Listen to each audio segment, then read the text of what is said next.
প্রিয় দর্শক, আপনাদের সবাইকে আমন্ত্রণ জানাচ্ছি প্ল্যানেটারি হেলথ একাডেমিয়া সুরক্ষায় প্রতিদিনে। আমি ডাক্তার হাসান শাহরিয়ার কল্লোল। আপনারা জানেন যে এখানে আমরা স্বাস্থ্য বিষয়ক নানা বিষয় আলোচনা করে থাকি এবং স্বাস্থ্যে নানা সমস্যা, জটিলতা কীভাবে উত্তরণ করা যায় সেগুলো নিয়ে কথা বলি। আজকে আমরা যে বিষয়টি নিয়ে কথা বলবো সেটি হচ্ছে সার্বজনীন স্বাস্থ্য সুরক্ষা এবং নগরস্বাস্থ্য। এ বিষয়ে কথা বলবার জন্য তিনজন বিশেষজ্ঞ আমাদের সঙ্গে আছেন। আমাদের সঙ্গে স্টুডিওতে আছেন ডক্টর সৈয়দ আব্দুল হামিদ, আহ্বায়ক alliance for health reforms BD এবং অধ্যাপক স্বাস্থ্য অর্থনীতি ইনস্টিটিউট, ঢাকা বিশ্ববিদ্যালয়। এবং ডান দিকে আছেন ডক্টর জহিরুল ইসলাম, জনস্বাস্থ্য এবং স্বাস্থ্য ব্যবস্থা বিশেষজ্ঞ। এবং অনলাইনে আমাদের সঙ্গে যুক্ত হয়েছেন doctor Hossain Zillur Rahman, chairman PPRC এবং সাবেক তত্ত্বাবধায়ক সরকার উপদেষ্টা। আপনাদের সবাইকে স্বাগত জানাচ্ছি অনুষ্ঠানে। আমি শুরুতে ডক্টর সৈয়দ আব্দুল হামিদ আপনার কাছে আসতে চাই, সেটা হচ্ছে যে আমরা যে সার্বজনীন স্বাস্থ্য সুরক্ষা, ইউনিভার্সাল হেলথ কাভারেজ বলছি, এই জিনিসটা আসলে কি? দেখুন, আমরা যে সবার জন্য স্বাস্থ্য যে আলমাটা ডিক্লারেশন একটা ছিল, সেটার ক্রমাগত উন্নতি ধাপে ধাপে যে উন্নতিটা হয়েছে টার্মে, তার একটা পর্যায়ে আসলো 2012 সালে, সেটা হচ্ছে যে ইউনিভার্সাল হেলথ কাভারেজ। এইটাকে সর্বজনীন স্বাস্থ্য সুরক্ষার ভিতরে আসলে কতগুলো টার্ম আছে, ডাইমেনশন আছে। সেই ডাইমেনশনটা হচ্ছে যে সবাইকে কোয়ালিটি স্বাস্থ্যসেবার আওতায় আনতে হবে। তার মানে একটা দেশের যত জনগণ আছে, সে শহরে হোক, গ্রামে হোক, সে জ্বরে হোক, হাওড়ে হোক, সে নারী হোক, পুরুষ হোক, শিশু হোক, বৃদ্ধ হোক, যে টাইপেরই হোক না কেন, যে ডেমোগ্রাফিক ধর্ম, বর্ণ, লিঙ্গ নির্বিশেষে তো তাকে কোয়ালিটি স্বাস্থ্যসেবা, দ্যাট মিনস গুণগত স্বাস্থ্যসেবার আওতায় আনতে হবে। এবং তার যে ধরনের স্বাস্থ্যসেবার প্রয়োজন, তাকে সেই ধরনের স্বাস্থ্যসেবাটাই প্রোভাইড করতে হবে। এবং এই স্বাস্থ্যসেবা নিতে গিয়ে সে যেন কোনো ধরনের কোনো আর্থিক দুর্ভোগের শিকার না হয়, দ্যাট মিনস ফাইন্যান্সিয়াল ক্যাটাস্ট্রফি যেটা বলি, তাহলে চাপ। হ্যাঁ, তাহলে তার মানে তিনটা ধারণা এখানে মূলত, মানে তিনটা ডাইমেনশনের কথা বলা হয়েছে। সেটা হচ্ছে যে একটা সবাইকে স্বাস্থ্যসেবার আওতায় আনতে হবে, যেটা আলমাটা ডিক্লারেশন, এবং কোয়ালিটি স্বাস্থ্যসেবার কথা বলা হচ্ছে। এখন আমরা স্বাস্থ্যসেবায় তো অনেকে পাই, কিন্তু ওষুধের দোকানে যাচ্ছে, কোয়াকে যাচ্ছে, পানি ফোড়া নিচ্ছে, ঝাড়ফুঁক নিচ্ছে, অনেক এরকম করে পাচ্ছে, কিন্তু এটা তো স্বাস্থ্যসেবা না, কোয়ালিটি স্বাস্থ্যসেবা। মানে এখানে কোয়ালিটির স্বাস্থ্যসেবার আওতায় আনতে হবে, এটা জোর দেওয়া হয়েছে যে কোয়ালিটি স্বাস্থ্যসেবা। তার মানে কোয়ালিটি স্বাস্থ্যসেবা কিন্তু ফর্মাল প্রোভাইডারের কাছে যেতে হয়, ইনফর্মাল প্রোভাইডারের কাছে গিয়ে সেখানে পাওয়া যায় না। তাহলে এইটার একটা জোর দেওয়া হয়েছে। দ্বিতীয় যেটা, সেটা হচ্ছে যার যে ধরনের স্বাস্থ্যসেবা দরকার তাকে সেটা দিতে হবে। আমরা জানি স্বাস্থ্যসেবার 4টা ধাপ আছে। একটা হচ্ছে প্রমোটিভ, প্রিভেন্টিভ, কিউরেটিভ এবং রিহ্যাবিলিটেটিভ। তার মানে কারোর হয়তো রিহ্যাবিলিটেটিভ স্বাস্থ্যসেবা দরকার, যে আজকে অ্যাক্সিডেন্ট করলো বা স্ট্রোক করলো, অপারেশনের পরে হয়তো তার রিহ্যাবিলিটেটিভ দরকার। কারোর হয়তো এই মুহূর্তে প্রমোটিভ সেবার দরকার, কারোর হয়তো এই মুহূর্তে কিউরেটিভ সেবার দরকার, মানে যার যেটা দরকার। আবার কারোর হয়তো ইন্টিগ্রেটেড এই 4টা ধাপই দরকার আছে আর কি। হ্যাঁ, তাহলে যার যেটা দরকার তাকে সেই ধরনের স্বাস্থ্যসেবার আওতায় আনতে হবে। এটা হলো দ্বিতীয়টা। এবং এই যেটা বললাম, যে স্বাস্থ্যসেবার পাওয়ার জন্য বা তার অ্যাক্সেসটা পাওয়ার নিশ্চিত করার জন্য সে পকেট থেকে খরচটা এমনভাবে হতে হবে যে সে যেন কোনো ফাইন্যান্সিয়াল ঝুঁকির ভিতরে না পড়ে। তার মানে এই নিজের পকেট থেকে খরচের যে বিষয়টা, সেটি কমিয়ে রাখতে হবে। তার মানে আমরা যদি বলি যে স্বাস্থ্যসেবার জন্য 3টা পি আছে, প্রোভাইডার, পারচেজার এবং পেয়ার। তার মানে এখানে যদি পেয়ার এবং পারচেজার একই ব্যক্তি হয়ে যায়, তাহলেই তখন কিন্তু এই আউট অফ পকেট পেমেন্টের বিষয়টা চলে আসে। তার মানে এখানে যদি পেয়ারটা ডিফারেন্ট হয়, পারচেজার আমি হব, আমার স্বাস্থ্যসেবা দরকার, কিন্তু পেয়ারটা যদি ডিফারেন্ট হয়, মানে আমার পক্ষে অন্য কেউ পে করবে, রাষ্ট্র বা ইন্স্যুরেন্স সিস্টেম বা অন্য কেউ যদি পে করে, তাহলে কিন্তু এখানে সুবিধা হয়ে যায়। তার মানে এখানে সার্বজনীন স্বাস্থ্যসেবা অর্জন করতে গেলে যে দুটো মডেল আছে সারা পৃথিবীতে, সেই দিকে যেতে হবে। এই financial catastrophic either insurance base একটা সিস্টেম থাকতে হবে, অথবা যুক্তরাজ্যের মতো যে এনএইচএস সিস্টেম যেটা আছে, এরকম শক্তপোক্ত একটা সরকারি একটা সিস্টেম থাকতে হতে পারে। জি, ডক্টর হোসেন জিল্লুর রহমান, আপনার কাছে একটু আসতে চাই, যেহেতু আপনি অনেক বছর ধরে ইউএসসি ফোরামে আহ্বায়ক হিসেবে কাজ করছেন। সেটা হচ্ছে যে বাংলাদেশের প্রেক্ষিতে বা বাংলা প্রেক্ষাপটে কোন ধরনের মডেলে আসলে আমরা ইউনিভার্সাল হেলথ কাভারেজটা দিতে পারি? এখানে প্রথমেই একটি চিন্তার দিক থেকে একটা বিষয় পরিষ্কার করা দরকার, যে বাংলাদেশে কিন্তু একাধিক মডেল কাজ করছে। আমাদের প্রাইভেট সেক্টর আছে, পাবলিক সেক্টর আছে, আমাদের সোশ্যাল মানে এনজিও সেক্টর এই ধরনেরও আছে। সো আমাদের যেটা হচ্ছে যে একটা মডেলের খোঁজার পিছনে আমাদের সময় ব্যয় করাটা আসলে সমীচীন নয়, কারণ আমার বাস্তবতা হচ্ছে একাধিক মডেলের মাধ্যমেই এই চাহিদাগুলোকে পূরণ করার চেষ্টা করতে হবে। এটা হচ্ছে প্রথম কথা। দ্বিতীয় হচ্ছে যে আমাদের যেটা বলছি যে আমাদের আজকে আপনি 7ই মার্চ 6ই মার্চে আমরা আলাপ করছি 2026-এ বাংলাদেশে কিন্তু একটি বিস্তৃত স্বাস্থ্য অবকাঠামো আছে। আপনি দেখেন যে গ্রামাঞ্চল পর্যন্ত কমিউনিটি ক্লিনিক্স ইত্যাদি আছে, যদিও শহরাঞ্চলে পাবলিক ইনফ্রাস্ট্রাকচারের একটা ঘাটতি আছে। কিন্তু এই বিস্তৃত অবকাঠামো থাকা সত্ত্বেও স্বাস্থ্যসেবা নিয়ে আমাদের অনেকগুলো ঘাটতি রয়ে যাচ্ছে। এই যে ডক্টর হামিদ যেটা বলছিলেন যে ইউনিভার্সাল হেলথ কাভারেজের যে 3টা ডাইমেনশন, অ্যাক্সেস, কোয়ালিটি এবং অ্যাফোর্ডেবিলিটি, 3টা জায়গাতেই কিন্তু আমাদের বিস্তৃত অবকাঠামো থাকা সত্ত্বেও নানা ধরনের ঘাটতি থাকছে। সেই জন্য আমাদের আলোচনাটা অ্যাকচুয়ালি আজকে হওয়া দরকার মাঠ বাস্তবতা ভিত্তিক এবং সমাধান ভিত্তিক। আমাদের বিশেষ করে এই বিস্তৃত অবকাঠামো থাকা সত্ত্বেও কোথায় কোন ধরনের ঘাটতিগুলো সবচেয়ে বেশি কাজ করছে। যেমন আমি যদি দেখি বিস্তৃত অবকাঠামো আছে বটে, কিন্তু নগরে পাবলিক প্রাইমারি হেলথ কেয়ার ইনফ্রাস্ট্রাকচারটা আবার অনুপস্থিত আছে। আবার আমাদের স্বাস্থ্য কার দায়িত্ব, এটা কি স্বাস্থ্য মন্ত্রণালয় নাকি স্থানীয় সরকার মন্ত্রণালয়? 2009-এর 2টি আইনের মাধ্যমে এখানেও একটা অস্পষ্টতা তৈরি হয়ে আছে, একটা টানাপোড়েন কিন্তু রয়ে যাচ্ছে, যার ফলে কেউ হয়তো সার্বিকভাবে সমাধানটা করতে পারছে না। তো সেজন্য আমি যেটা বলবো যে আমাদের একটি মডেলের খোঁজ না করে আমরা মাঠ বাস্তবতাটা কি, কোন কোন মডেল কাজ করছে সেগুলোকে আরো কিভাবে জোরদার করা যায়। প্রাইভেট সেক্টর একটা জোরালো অবস্থানে আছে, পাবলিক সেক্টরেও একটা খুবই গুরুত্বপূর্ণ ভূমিকা আছে, সেখানে কোথায় ঘাটতিগুলো আছে, এবং আমাদের বিশেষ করে এনজিওরা কমিউনিটি হেলথ ব্যাপারে তাদের একটা ভূমিকা আছে। এই যে বিভিন্ন ধরনের আমাদের সমাধানী শক্তি আছে, এগুলোকে কার্যকরভাবে কোঅর্ডিনেটেড ওয়েতে কিভাবে চালু করা যায়, এটাই হওয়া উচিত অ্যাকচুয়ালি আমাদের আজকের প্রধান আলোচনার বিষয়। জি, অনেক ধন্যবাদ। ডক্টর জহিরুল ইসলাম, আপনি স্বাস্থ্য ব্যবস্থা নিয়ে কাজ করেন। আমি একটু জানতে চাচ্ছিলাম সেটা হচ্ছে যে আমাদের দেশে দুজনে আলোচনাতে যেটা উঠে আসলো, আসলে আমাদের ইউনিভার্সাল হেলথ কাভারেজের একটা বড় সমস্যা হচ্ছে আমাদের যে বিশাল নগরায়ন হচ্ছে এবং প্রচুর জনগোষ্ঠী এখন নগরে বাস করছেন, কিন্তু তাদের যে স্বাস্থ্য সুরক্ষার বিষয়টা কিন্তু সেইভাবে অ্যাড্রেস করা হয়নি ইন্টিগ্রেটেড ওয়েতে। তো বাংলাদেশে আসলে নগর স্বাস্থ্যের মডেলটা কি হওয়া উচিত, বা কীভাবে এই যে ঘাটতিগুলো বা গ্যাপগুলো আমরা পাচ্ছি সেটা পূরণ করা যায়? প্রথমত আমি বলবো যে সারা বিশ্বে যে অভিজ্ঞতা, সেই অভিজ্ঞতা থেকে যেটা লিটারেচারে 2 ধরনের মডেলের কথা বলে। একটা ইউকে মডেল, যেটা তার প্রোটোটাইপ, যেটা এনএইচএস। আরেকটা হচ্ছে আপনার জার্মানের, যেটা বিসমার্ক মডেল। ইউকে মডেলটাকে বলে বেভারেজ মডেল। ওটা আমি মনে বাংলাদেশি মডেল লাগবে, এবং এটা আসলে হাইব্রিড। কারণ ইতোমধ্যেই কিন্তু বিভিন্ন রকম মডেল এখানে ক্রিয়াশীল আছে। হ্যাঁ, এবং আমাদের যেটা বলে যে এই প্লুরালিটি অফ হেলথ সিস্টেম, যেটা আমাদের এখানে, বা প্লুরাল অ্যাক্টর, অনেক অ্যাক্টর আছে, পাবলিক, প্রাইভেট এবং সোশ্যাল সেক্টর, যেটা জেল্লুর স্যার বলেছেন। তো আমি ব্যক্তিগতভাবে মনে করি যে সবগুলো থাকার পরেও আমার কিন্তু একটা ন্যাশনাল হেলথ প্রোগ্রাম তো লাগবে। তাহলে সেটা সব কিছুকে সমন্বিত করে করবে। তো সেই করার ক্ষেত্রে একটা হতে পারে যে, একটু আগে হামিদ ভাই যে আলোচনাটা করেছেন, আমরা অনেকগুলো ফাংশন দেখি একটা স্বাস্থ্য ব্যবস্থার মধ্যে। একটা ফাংশন যেটা হচ্ছে যে আমি স্বাস্থ্য সেবাটা দেয়া, তো যারা দিচ্ছে, তো সেই ক্ষেত্রে আমরা এখানে পাবলিক হতে পারে, প্রাইভেট হতে পারে, এনজিও হতে পারে। সেকেন্ড যেটা হচ্ছে যে একটা আলোচনা এসে যে পারচেজার, এখন এটা এই সেবাটা জনগণ ব্যক্তিগতভাবে কিনবে না তার হয়ে কোনো একটা অথরিটি এটা কিনবে, তাহলে তাদের সুবিধাটা কি আসবে? একটা হলো খরচ, সেই খরচটা কোথা থেকে আসবে সেটা ফিনান্সিং এর আলোচনা। তো সেই ফিনান্সিং এর কিনবে কে? এটা কেনার ক্ষেত্রে আমি যদি ব্যক্তিগতভাবে কিনি, তাহলে আমি যে নেগোশিয়েট করা, কারণ এখানে স্বাস্থ্যক্ষেত্রে সেটা সবচেয়ে বড় চ্যালেঞ্জ হচ্ছে, এটা 8-10টা বাজার গিয়ে চাল ডাল কেনার ব্যাপার না।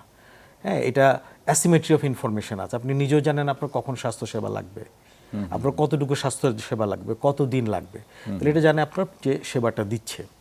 তো এই যে তথ্যের যে গ্যাপের কারণে, এটা চাল ডালের হলে সমস্যা ছিল, মূল্যটা কি আসলে? হ্যাঁ, তো সেই জায়গায় যেহেতু একটা আমার যে সেবা নেই এবং যে সেবা দেয়, এটা তথ্যের একটা বড়, তো সেই ক্ষেত্রে একটা কেপেবল অথরিটি যদি এটা করে এবং অনেকের সেবা, যেটা আমরা বলি পাইকারি দরে যদি কেনে, এটা ইন্স্যুরেন্স যেটা আমরা বলি, আরেকটা হতে পারে রাষ্ট্র।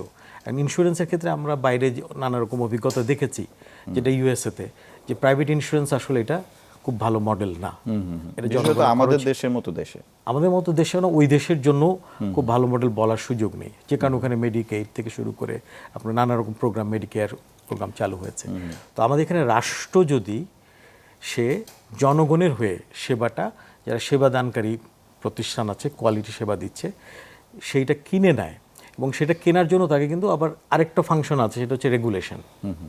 তাহলে সে এই কোয়ালিটির জন্য তাকে কিছু রেগুলেটরি মেজার নিতে হবে, কস্টের ক্ষেত্রে বা প্রাইসিংয়ের ক্ষেত্রেও রেগুলেটরি মেজার নিতে হবে, হ্যাঁ, এবং সামগ্রিকভাবে সমস্ত জিনিসটাকে কোঅর্ডিনেট তাকে করতে হবে। কারণ অজস্র ফার্মাসিউটিক্যালের ক্ষেত্রে এক ধরনের রেগুলেশন, আপনি যখন অন্যান্য আদার এই ইনভেস্টিগেশনগুলো এক ধরনের, তারপরে সার্ভিস যেগুলো আছে, অপারেশন, বলে রাষ্ট্রকে কিছু মৌলিক সিদ্ধান্ত নিতে হবে যে এই সেবাটা কে কতটুকু কিভাবে দিবে, কেমন করে দিবে, বা কাকে রিচ করার জন্য, বাট একই মানের সেবাটা দেয়া লাগবে।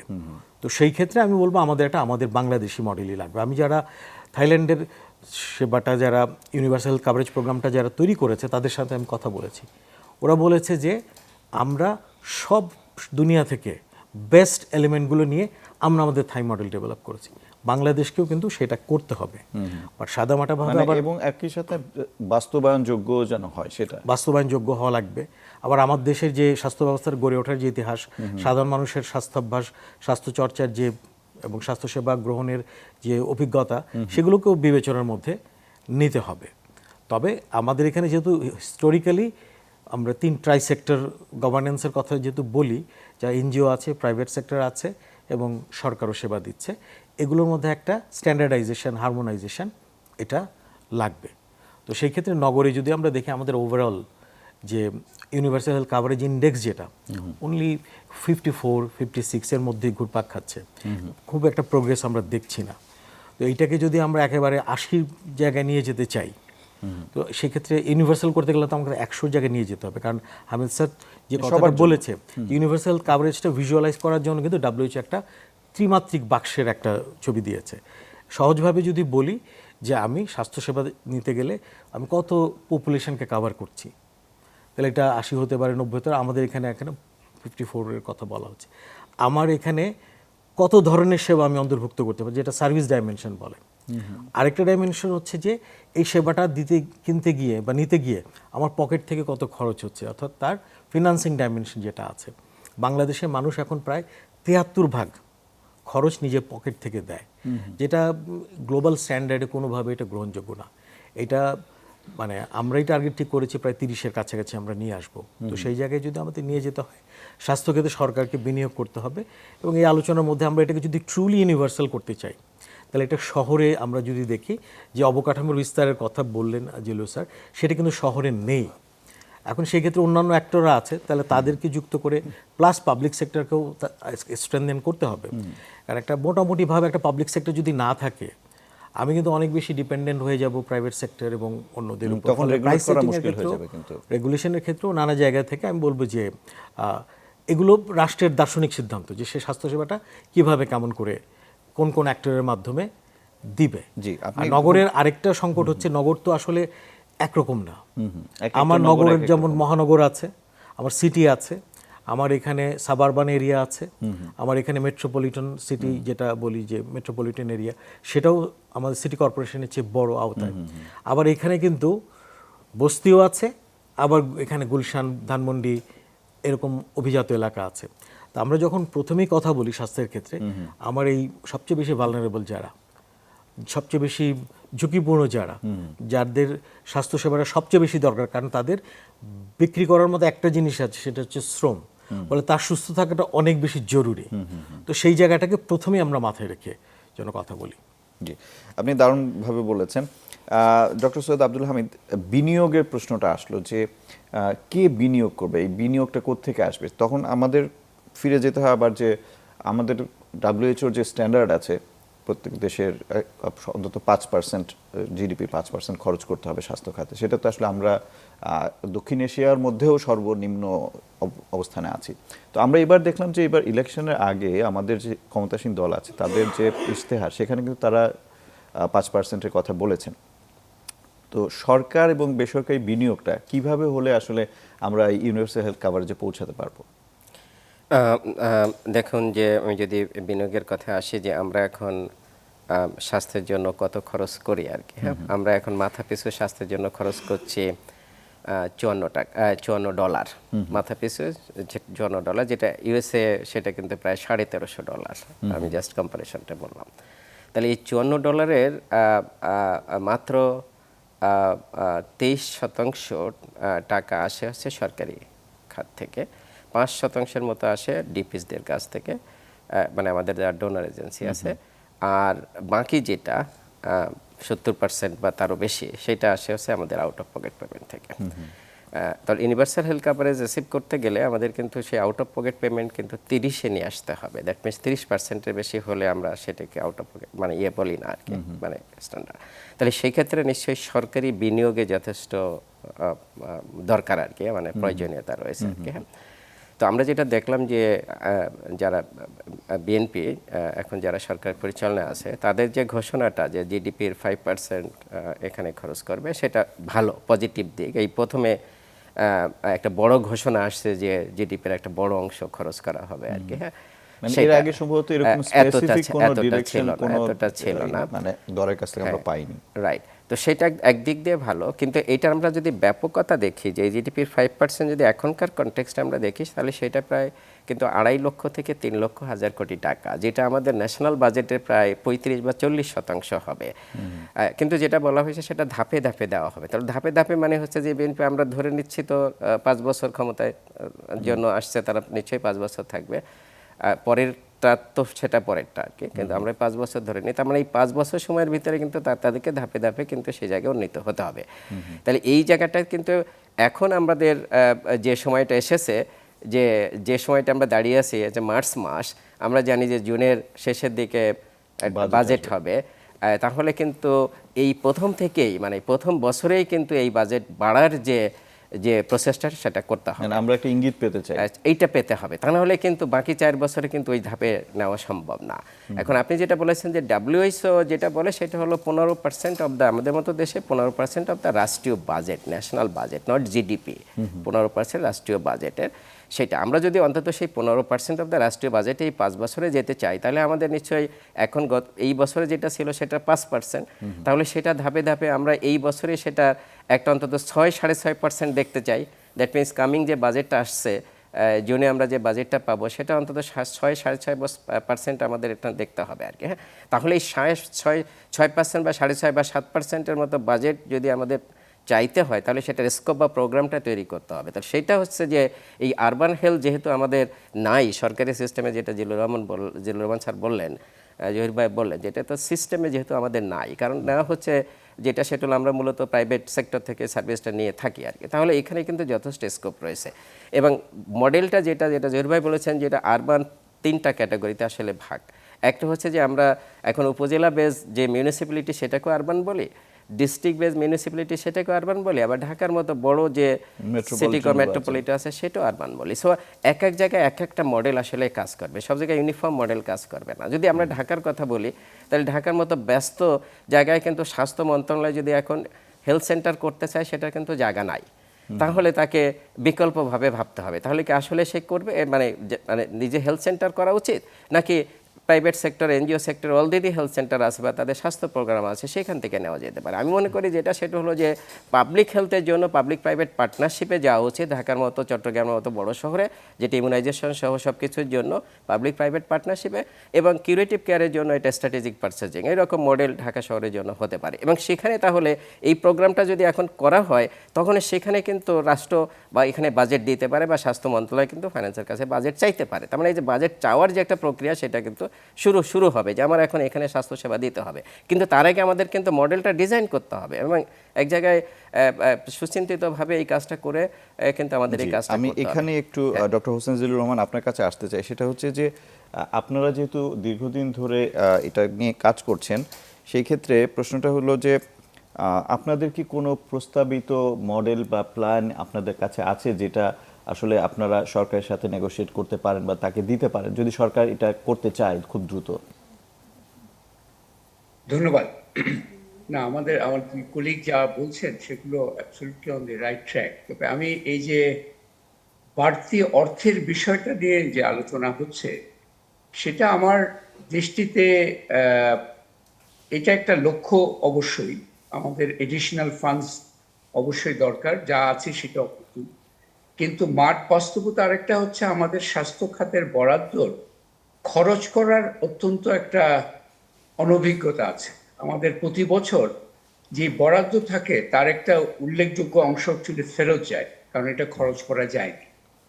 এই যে বাস্তবতা, মানে এক্সপেন্ডিচার এফিসিয়েন্সির বিষয়টা যদি ঠিক না করি, তাহলে বাড়তি বাজেট নিয়ে এসে সেখানে ওই বিষয়টাই আরো বেশি বড় হয়ে দেখে। এখন এই যে খরচ করার কেন যাচ্ছে না, খরচ করার অদক্ষতা, এটা কি অদক্ষতার বিষয়? এখানে কিন্তু দুটা বড় দাগের বিষয় এখানে কাজ করছে। একটি হচ্ছে যে খরচ যারা করে, খরচ করবে তো ধরো ইয়েতে ফ্যাসিলিটি লেভেল, এই ফ্যাসিলিটি ফাংশনালিটি আমাদের খুব দুর্বল। আমাদের হাসপাতাল আছে, এবং আপনি শুধু ঢাকায় নয়, সেই প্রত্যন্ত সাতক্ষীরায়ও আপনি দেখবেন 500 বেডের এক হাসপাতাল আছে। সো ফ্যাসিলিটি আছে, কিন্তু ফ্যাসিলিটিগুলো ফাংশনাল নয় নানা কারণে। এটার মধ্যে নিয়মের সমস্যা আছে, এটার মধ্যে জনবলের সংকট আছে। আপনি 500 বেডের একটা হাসপাতাল বানালেন, কিন্তু জনপ্রশাসন মন্ত্রণালয় সেখানে অনুমোদন দিল 100 জনের জনবল দিল। এই যে অবকাঠামো হয়ে যাচ্ছে, কিন্তু জনবল নাই, এই কারণে ফাংশনাল হচ্ছে না।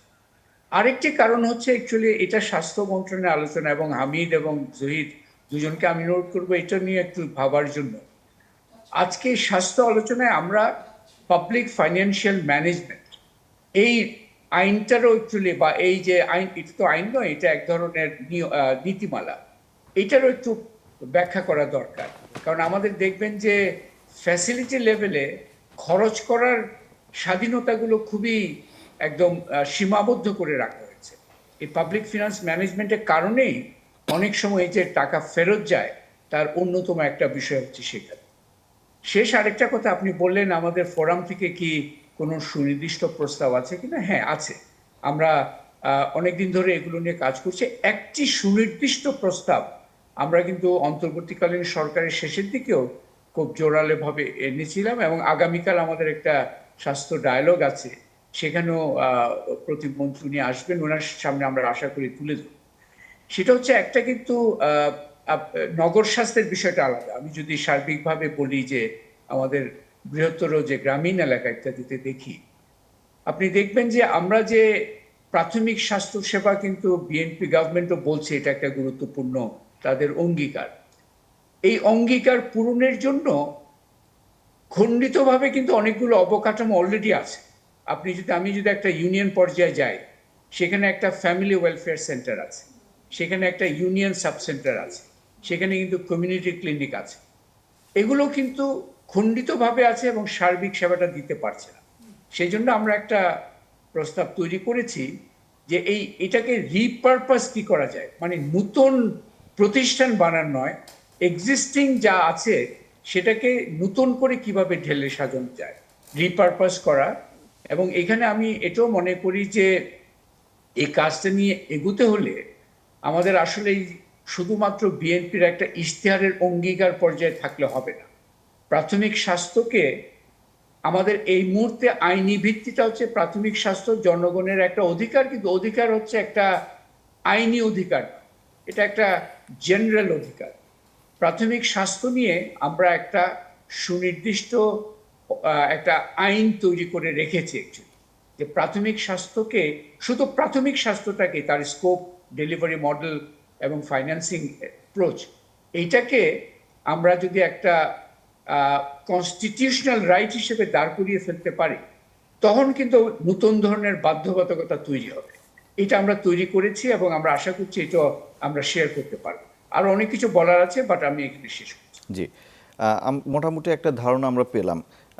ডক্টর সৈয়দ আব্দুল হামিদ, জি ডক্টর সৈয়দ আব্দুল হামিদ, আপনার কাছে আসতে চাই। সেটা হচ্ছে যে সরকারের শুরুটা কিভাবে হতে পারে? আপনি একটুখানি ইঙ্গিত দিয়েছেন যে এই বাজেটের কথা দিয়ে, কিন্তু যে প্রশ্নগুলো এলো যে ডক্টর হোসেন জিল্লুর রহমান বললেন যে স্থাপনা আছে কিন্তু সেই স্থাপনা এফিশিয়েন্ট না বা সেইটা কাজ করতে পারছে না, তাহলে সেই যে স্থাপনাগুলো ইতোমধ্যে আছে বা যেই জনবল আছে সেটাকে কিভাবে আরো এফেক্টিভ করা যায়, সেই প্ল্যানটা কি হতে পারে? পাশাপাশি যে খরচ করার ক্ষেত্রে জি, যে একই সাথে এটাও খুব গুরুত্বপূর্ণ যে আমরা কেন খরচ করতে পারছি না, এই টাকা এফিসিয়েন্সিটা কিভাবে বাড়ানো যায়, প্রতি বছরই টাকা ফেরত যাচ্ছে।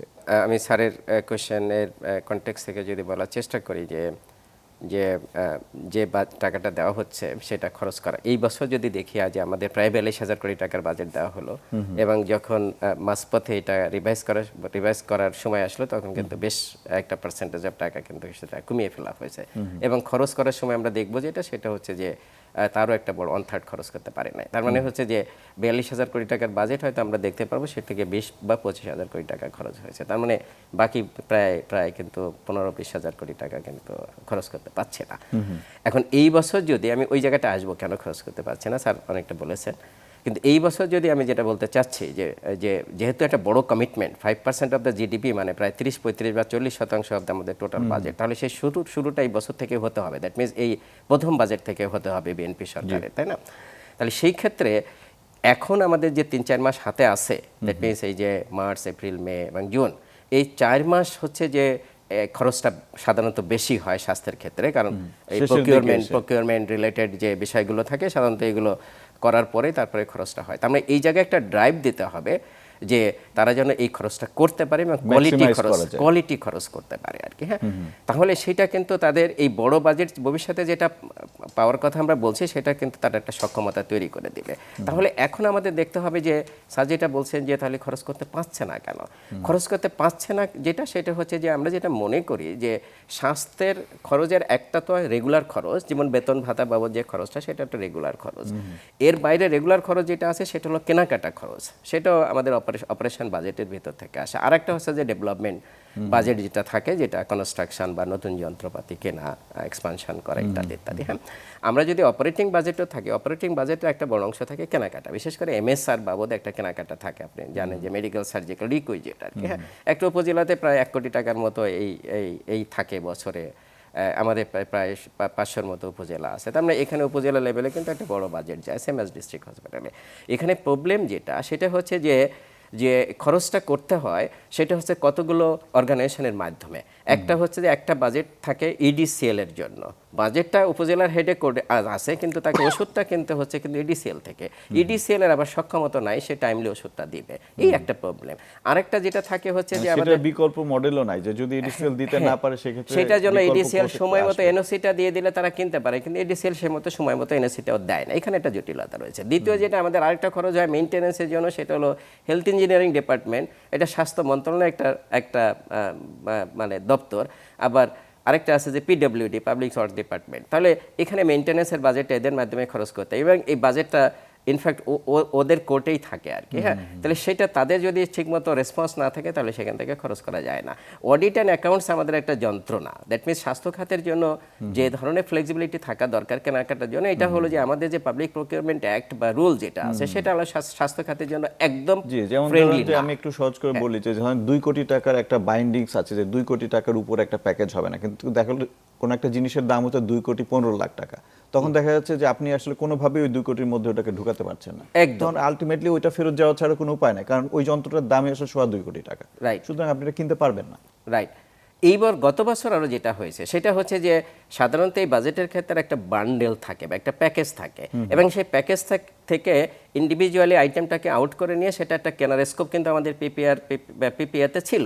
গত বছর যেটা করেছে একটা সার্কুলার কোনো একজন জয়েন্ট সেক্রেটারি স্বাস্থ্য মন্ত্রণালয়, সে যেটা করেছে যে না ওই বান্ডেলটাকে ওইটা আলাদা করা যাবে না, সব বান্ডেল। তো তখন যেটা হয়েছে সেটা হলো head of procuring entity change হয়ে গেছে। সো এখন দেখা যাচ্ছে যে সব মন্ত্রণালয় চলে যাচ্ছে যে হেড অফ প্রকিউরমেন্ট, তো সেটা খরচ করতে পারছে না। আমার সাথে গতকালকে আমাদের মাননীয় স্বাস্থ্য প্রতিমন্ত্রীর কথা হয়েছিল, আমি ওনাকে ঠিক এই রকমের কথাটাই বলছি যে আপনার এই যে জটিলতা যেগুলো আছে সেই জটিলতাগুলো যদি আপনি দূর করে আপনি যদি এই 4 মাসে আপনি খরচের সক্ষমতা বাড়াতে পারেন, খরচ করতে পারেন, এবং সাথে সাথে যদি আপনি বড় বাজেট চান এবং আমরা জানি যেটা সেটা হচ্ছে যে BC-1 যেটা বাজেট সার্কুলার 1 যেটা ডিসেম্বরে দ্যাট মিনস অন্তর্বর্তী সরকারের সময় শুরু হয়েছে। আমি গতকালকে খবরে নিয়েছি যে আমাদের বাজেটের অবস্থা কি। স্বাস্থ্যসেবা এবং দুটো ডিভিশন মানে কাগজ কলমে উপরের দিকে এক হলে ফাংশনালি এখনো এক হয়নি। তার মানে বাজেটটা এবছরও কিন্তু আলাদা আলাদা মতো এখনো পর্যন্ত আছে ডিসেম্বর পর্যন্ত। সো BC-1-এ যেটা সেটা হচ্ছে যে এই বছরে যে প্রপোজালটা এসেছে দ্যাট মিনস সিলিংটা দেওয়া হয়েছে ছিল 33,700 কোটি টাকার মতো, যেটা গত বছর ছিল 31,000 কোটি টাকা। তার মানে ওই সেন্সে কিন্তু বাজেট বাড়ে নাই। এবং অন্যটায় ওই যে আমাদের অন্য যে ডিভিশন আছে সেখানেও যে খুব বেশি বাড়বে সেটার কথা মানা। এখন BC-2-তে সাধারণত হয় সেটা হচ্ছে যে ম্যাক্রো ইকোনমিক কন্ডিশনগুলোকে আবার বিবেচনা করে সাধারণত এটা কমিয়ে দেওয়া হয়। তার মানে এখনই সরকারের যেটা করতে হবে যে BC-2-তে দ্যাট মিনস বাজেট সার্কুলার 2 যেটা এই মার্চ মাসেই আসবে শেষের দিকে, সেই জায়গায় এখন সরকারের দ্যাট মিনস স্বাস্থ্য মন্ত্রণালয়ের তড়িৎ পদক্ষেপ নিতে হবে যেন আমাদের যেন না কমে বরং আরও বাজেট মানে পাওয়ার যেন সুযোগ থাকে বিকজ অফ এই যে আমাদের যে এক্সট্রা কমিটমেন্ট আছে। স্যার যেটা বলেছেন সেটা হচ্ছে যে পাবলিক ফাইন্যান্সিয়াল ম্যানেজমেন্ট রুল এটা একটা গুরুত্বপূর্ণ ইস্যু, কারণ এটার জন্য যেটা হচ্ছে সেটা হচ্ছে যে আমাদের মানে হাসপাতালকে বা স্বাস্থ্য খাতকে যে বাজেট খরচের যে ফ্লেক্সিবিলিটি সেটা দেওয়ার সুযোগ হয় না। সাধারণত যেটা হয় যে ম্যানেজারের হাতে কিছু যদি বাড়তি টাকা থাকে থোক বরাদ্দ হিসেবে বা লানসাম হিসেবে, তাহলে সে কিন্তু ইমার্জেন্সিকে মেনটেন করতে পারে। কারণ হসপিটাল কিন্তু শুধু ইমার্জেন্সি ডিপার্টমেন্ট ইমার্জেন্সি না, total activities is a part of emergency. তাহলে সেখানে তার যে ফ্লেক্সিবিলিটি এবং তার যে থাকার কথা সেটা নাই, এবং তার যে সক্ষমতা যে জায়গা যেটা আছে সেটাও নাই। কারণ আমরা জানি যে সে কিন্তু ম্যানেজার হয়েছে জীবনের শুরুতে, সে ম্যানেজেরিয়াল বাই চয়েসে আসে নাই, সে একটা পর্যায়ে গিয়ে সে ম্যানেজার হচ্ছে এবং তারপরে তার কোনো ট্রেনিং বা সক্ষমতা রাষ্ট্র কিন্তু তৈরি করে না এবং তার কোনো হোপও নেই। হিউম্যান রিসোর্সের ক্ষেত্রে আসলে একটা এই জায়গাগুলো তৈরি করতে হবে। ডক্টর জহিরুল ইসলাম, আমাদের সময় শেষ হয়ে গেছে প্রায়। ছোট করে আপনার কাছে জানতে চাই যে সেই ক্ষেত্রে প্রাথমিক করণীয়গুলো কি? 1, 2, 3, 4 আমি যদি খুব অল্প করে বলি যে সরকার তো 1 লক্ষ স্বাস্থ্যকর্মী নিয়োগ দিবে বলেছে। তো সেই ক্ষেত্রে নগরে প্রায় 40% লোক বাস করে, তাহলে 40,000 স্বাস্থ্যকর্মী নগরে থাকা উচিত। ঢাকার কথা যদি বলি প্রায় 9 ভাগের 1 ভাগ জনসংখ্যা এখানে থাকে। ঢাকায় অ্যাটলিস্ট 10,000, মানে ঢাকার কথা আমি বললাম যে ঢাকায় 10,000 স্বাস্থ্যকর্মী থাকা উচিত। তো তাদেরকে সঠিকভাবে ব্যবহার করা, প্রিভেন্টিভ অ্যান্ড প্রাইমারি হেলথ কেয়ারের ফিল্ড সার্ভিস যেগুলো আছে সেগুলো তারা যেন দিতে পারে। প্রাইমারি স্বাস্থ্য মানে প্রাইমারি হেলথ কেয়ারের উপর সরকার গুরুত্ব দিয়েছে। সো শহরে কিভাবে নাগরিকরা স্বাস্থ্যসেবা পেতে পারে, এবং বিশেষ করে ভোটের সময় তো এই বস্তিগুলো খুব গুরুত্ব পেয়েছে। তো এখন ভোটের শেষে এসে তারা যদি এই সেবাটা না পায় বা সেবার কন্টিনিউয়েশন যা আছে এগুলো না থাকে, কারণ তার বেশিরভাগ ক্ষেত্রেই যায় হচ্ছে ফার্মাসিতে। তো সেইখানে সবসময় যে প্রপার অ্যাডভাইস তারা পাচ্ছে, কাউন্সেলিং পাচ্ছে বা সেবা পাচ্ছে তা কিন্তু না। জিপি সার্ভিস নিয়ে আমরা কথা শুনেছিলাম, সেই জায়গাটাও ইন্ট্রোডিউস করার সময় এসেছে। তো সেইটাও আমি মনে করি যে তারাই পেতে পারে। স্বাস্থ্যের যেটা বরাদ্দ, যদি 40% নগরে বাস করে তাহলে তো বরাদ্দটা সেভাবেই হয়। এবং প্রাইমারি হেলথ কেয়ার আমরা বলি 50% দেওয়া উচিত, সেটা 20% বাজেট তো আসলে primary city primary health care বা আরবান প্রাইমারি হেলথ কেয়ারে পাওয়া উচিত। তো এগুলো আমি মনে করি যে করা উচিত। এমনি সরকারের যেটা একটা স্বাস্থ্যকে অগ্রাধিকার দিয়েছে এটা বোঝা যাচ্ছে। ইভেন একনেকেও স্বাস্থ্যমন্ত্রী এবার অন্তর্ভুক্ত হয়েছে, তো সেই which is a good sign. But এখন যেটা হচ্ছে যে এবং স্বাস্থ্য কার্ড গভর্নমেন্ট ইন্ট্রোডিউস করবে, সেটাও ডিজিটাল টেকনোলজিকে ব্যবহার করে একটা মানুষকে যেন বলবো যে তার হেলথ রেকর্ডটা যেন থাকে, সেই ডাটা প্রোটেকশনও যেন থাকে, এবং একই সাথে সাথে এইটা পোর্টেবল হয়, ইন্টার অপারেবল হয়। কারণ এন্ড অফ দ্য ডে আমার এন্টায়ার সোশ্যাল সিকিউরিটি সিস্টেমটাকে একটা ব্যবস্থা যদি ইন্টিগ্রেট করতে হয়, বারবার যেন আমার সিস্টেম চেঞ্জ করতে না হয়। তো এই জন্য আমি বলবো যে নগর স্বাস্থ্যটা যে গুরুত্বপূর্ণ, এটা আমরা কোভিডের সময় এসে টের পেয়েছি। আমাদের এখানে প্রবচন আছে না, নগরে আগুন লাগলে দেবালয় কি রক্ষা পায়। সো আমার মনে হয় নগরের যে প্রাথমিক স্বাস্থ্য সেবা এটাকে গুরুত্ব দিতে হবে। এর জন্য জুরিসডিকশনাল যে অ্যাম্বিগুইটি আছে, এটা কি স্থানীয় সরকার করবে না স্বাস্থ্য মন্ত্রণালয় করবে, তো এগুলো আমার মনে খুব দ্রুত একটা ক্লিয়ার ইনস্ট্রাকশন দিয়ে আমার মনে হয় যে এখানে সমাধানের পথে আগানো উচিত। একদম আমাদের স্যার যেটা বলেন জাম্প স্টার্ট দরকার একটা। ডক্টর হোসেন জিল্লুর রহমান, আপনাকে দিয়ে শেষ করতে চাই। আপনি যদি রিকমেন্ডেশনগুলো বলেন যে খুব দ্রুত বাস্তবায়নযোগ্য কিছু রিকমেন্ডেশন। 1 লাখ স্বাস্থ্যকর্মী নিয়োগের একটা অঙ্গীকার এসছে এবং এটা নিয়ে এগোবার একটা তোড়জোড় চলছে দেখলাম।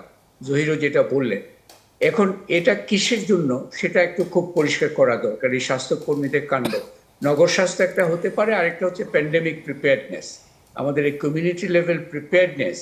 কারণ কোভিড চলে গেছে, কিন্তু আবার কোন নতুন কোভিড আসে আমরা জানি না, এবং ডেঙ্গু থেকে শুরু করে সর্বক্ষণ এগুলো হচ্ছে।